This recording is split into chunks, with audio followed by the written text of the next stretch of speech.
And there you have it. That was a very close race. The saws run very, very similar to each other.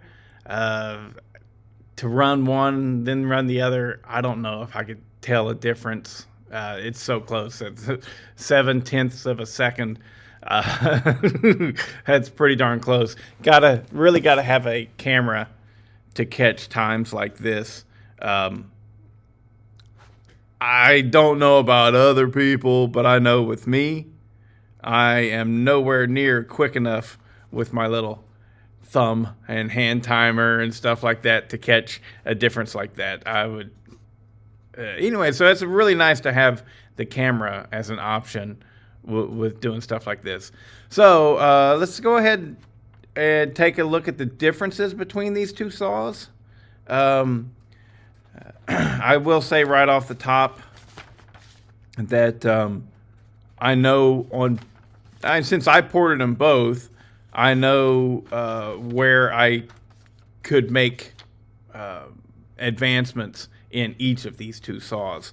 All right, so let's look at the Jonsered numbers. I removed 65 thousandths from the squish, from the combustion chamber.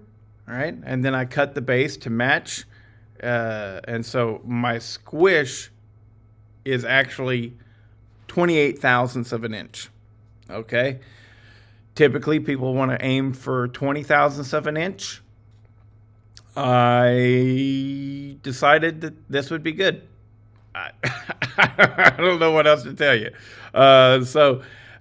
Intake is opening at 81.5. I think that I could get away with a little bit more intake on that Jonsered. All right. The exhaust is opening at 100, right on the dot, and I think that's perfect. Transfers, I've got 118. Now, I know that measurement is wrong. I know it is because, well, I mean, I built the saw. I remember measuring all 4 transfers because this is a quad transfer saw, and I can remember, they were staggered, right? And not because I meant for them to be either. One of them was as high as 116, and one of them was as low as, I think, 119, possibly 120.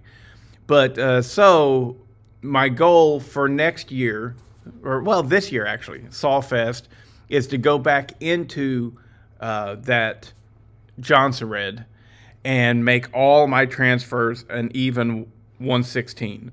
And the crankcase pressure as it is 36.5. Whenever I change that, if I change just the transfers, that's going to make my crankcase pressure 34.5. And then if I add just a little bit more intake, get it up to like 83, then it's going to be more like 33 degrees of crankcase pressure.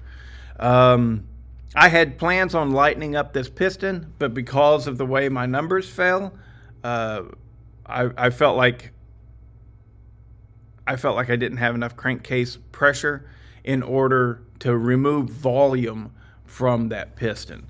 So anyways, there you go. That's the 2165 and the farm hack. The farm hack, I did a lot more work too,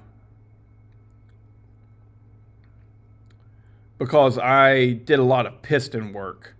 I cut a lot of the piston and removed 14 grams of weight from the piston and pin. All right.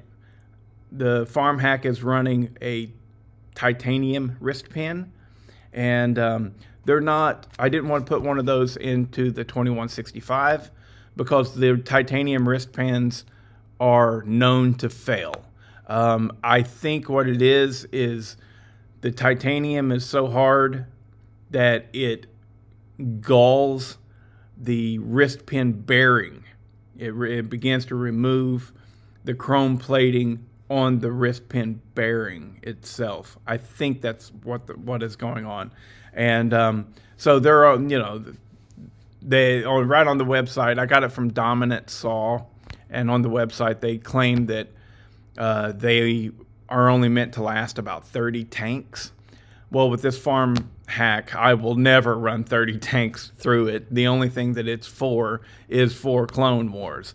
If I want to pick up a 372 XP-ish saw, that's not going to be the one that I'm going to reach for. I have my Jonsered 2171 Cutter's Edge. I have this Jonsered 2165. I've got my 565 Husqvarna. If I want a saw in that range, I'm not going to reach for the farm hack. The farm hack is just for racing at Sawfest, and maybe a few other races here and there, possibly, but that's it. So I'll never run 30 tanks through that thing. And if it does explode, who cares? It's a clone saw. So, but I don't want to put that wrist pin in like this Jonsered, because if that thing exploded and it ruined this pristine 2165, I'd be hurt. I'd be hurt by that. But the numbers on it, the intake is only at 79.2, so I can definitely get away with more intake on the farm hack. The exhaust is at 102.5. I definitely don't think that I definitely can make changes there, drop it down to 99 or 100. The transfers are opening at 120 and 123. Those are staggered. I can definitely make some changes there as well. So with those numbers, the crankcase compression on this saw is about 41 degrees of crankcase pressure. Whereas on the Jonsered, I'm actually only running 36.5. And I plan to go to about 34. So I definitely can make some adjustments to this farm hack and get it to run better than it currently is.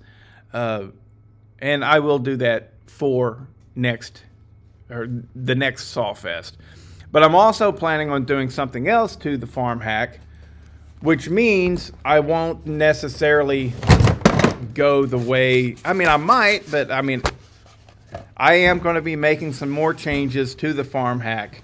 I'll be splitting the cases and doing some special stuff to it, which I'm sure if you can guess what I'm doing.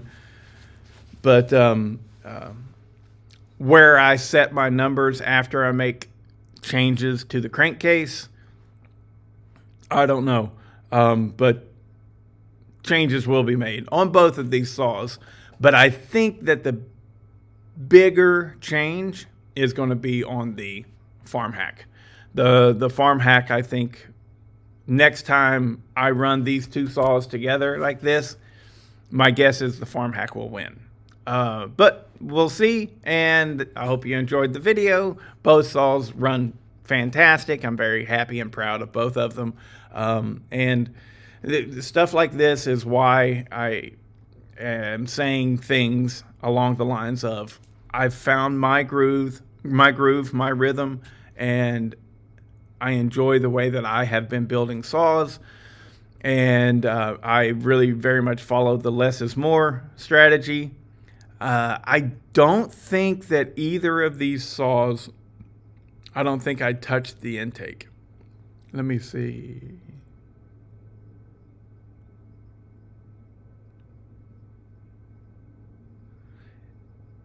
Yeah, it looks like on the intake for the Farm Mac, it was at 78.2 after I machined it, and then at ported, it's at 79.2, which means there was probably a burr on the bottom of the intake, and I just smoothed that over.